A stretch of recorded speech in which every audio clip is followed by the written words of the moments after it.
Sir ఇప్పుడు UPSC preparation అంటే 3 to 4 years అలా స్పెండ్ చేస్తూ ఉంటాం. సో ఒక పాయింట్ ఆఫ్ టైంలో మనం డ్రాప్ అయిపోయి ఫర్దర్గా లైఫ్కి మూవ్ అవ్వాలని అనుకుంటుంటాం. సో అది ఎలా మనం ఐడెంటిఫై చేయాలి? డ్రాప్ అవ్వాలా, కంటిన్యూ అవ్వాలా? సో లైఫ్ లాంగ్ దీనికి అంటే లైఫ్ మొత్తం దీని మీద స్పెండ్ చేసి ఎక్కువ ఇయర్ స్పెండ్ చేయలేం కదా. సో ఎప్పుడు డ్రాప్ అవ్వాలని ఎలా ఐడెంటిఫై చేసుకోవాలి? ఇక్కడ యాక్చువల్గా బేసిక్ పాయింట్ ఏంటంటే చాలామంది స్టూడెంట్స్ తాము ఐఏఎస్ ప్రిపరేషన్ స్టార్ట్ చేసిన ఫస్ట్ 1 yearలో చేసే మిస్టేక్స్ వల్ల 2 ఏళ్ళు 3 ఏళ్ళు 4 ఏళ్ళు 5 ఏళ్ళు పడుతుంది. అంటే ఇంటికి పునాది ఎలాగైతే సరైన పునాది వేయకపోతే ఎలాగైతే ఇబ్బందో అలా. అందుకని ప్రిపరేషన్లో ఫస్ట్ 1 yearలో మిస్టేక్స్ చేయొద్దని చెప్తాం మేము. ఇది బేసిక్ పాయింట్. ఇకపోతే మీరు అడిగినట్టుగా ఒక స్టూడెంటు 2 సార్లు 3 సార్లు 4 సార్లు అటెంప్ట్లు ఇచ్చిన ప్రిలిమినరీ ఫెయిల్ అవుతున్నాడు అంటే డ్రాప్ అవ్వాలా మానాలా, లేదా డ్రాప్ అవ్వకుండా ముందుకెళ్ళాలా అన్నదానికి నేనైతే ఏమంటానంటే సరైన గురువుని కానీ మెంటార్ని కానీ కలిసి అసలు ఫస్ట్ టైం ప్రిలిమినరీ ఫెయిల్ అయిందంటేనే you should meet a person, a గురువు ఆర్ ఎక్స్పర్ట్, ఎవరైతే నిజాయితీగా నీకు ఇన్ఫర్మేషన్ ఇస్తారో వారు.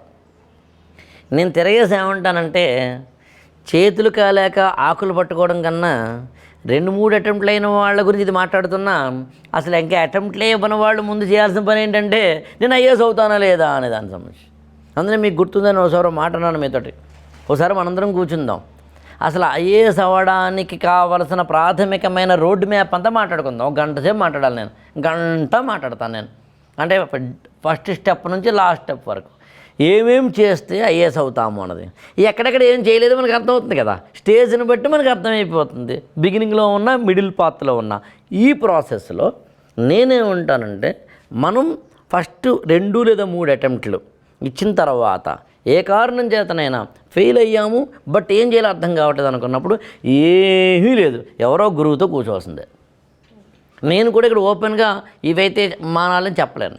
ఎందుకంటే సివిల్ సర్వీస్ ప్రిపరేషన్లో మీరు ఆశ్చర్యపోతారు చెప్తే 3-4 సార్లు వరుసగా ప్రిలిమినరీ ఫెయిల్ అయిన వాళ్ళు కూడా లాస్ట్ అటెంప్ట్ ఇంకా అని ప్రిలిమినరీ పాస్ అయ్యి మెయిన్స్ పాస్ అయ్యి ఇంటర్వ్యూకి వెళ్ళి ఉన్నారు.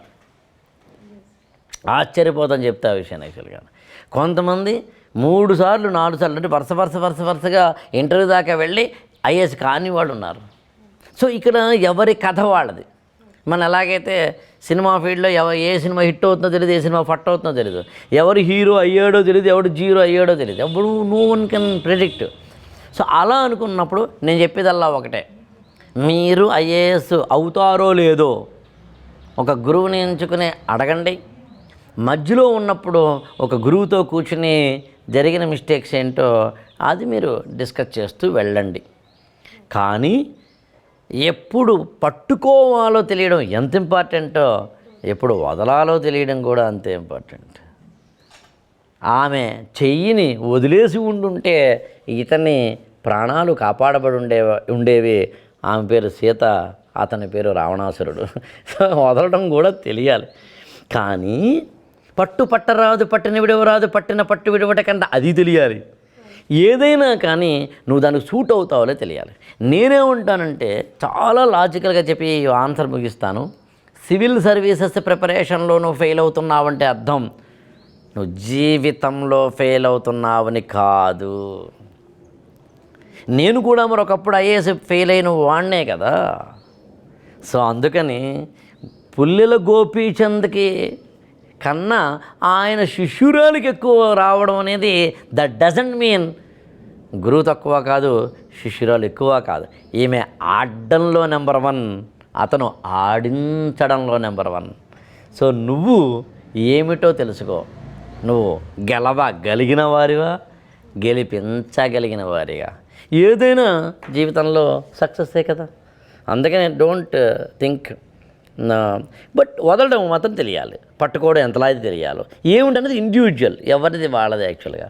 బట్ అయినా 2-3 పారామీటర్లు కూడా, అంటే ఎవరైనా నన్ను కన్సల్ట్ చేయడానికి అవకాశం లేని వాళ్ళకి చెప్పాలి కాబట్టి ఫ్యామిలీ సపోర్ట్ బాగుండి, ఫినాన్షియల్ సపోర్ట్ బాగుండి, మీకు ఏజ్ బార్ అవ్వట్లేదులే అనే ఒకనొకటి ఉండి, ఏజ్ బార్ అని మీకు తెలిసింది కదంటే 32 ఏళ్ళు వచ్చేస్తున్నాయి, ఇంకా 30 ఏళ్ళు వచ్చేస్తున్నాయి, అటెంప్ట్ ఎక్కువ ఉండి వీటన్నిటికన్నా ఇంపార్టెంట్ గుండె నిండా నిజాయితీ ఉండి నేను చేసిన తప్పులు ఇవి సార్ అని నీ అంతటి నువ్వే నిజాయితీగా ఒప్పుకోగలిగిన నిర్భయత్వం నిర్భరత్వం నీకుంటే మాత్రం ఖచ్చితంగా వదలాల్సిన అవసరం లేదు.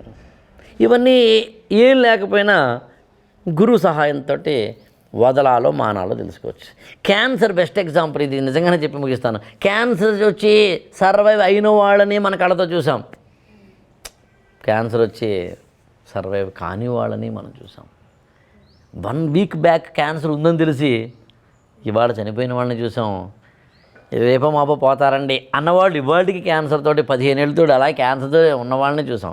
సివిల్స్ కూడా అంతే, క్యాన్సర్ లాంటిది. త్రివిక్రమ్ చెప్పిన ఒకటి చిన్న డైలాగ్ తోటి సరదాగా ముగిద్దాం. భయపడేవాడు అల్సర్ వచ్చినా కూడా దాంతోనే చచ్చిపోతాడు, భయపడినోడు క్యాన్సర్ వచ్చినా జయిస్తాడు అన్నట్టుగా అనమాట.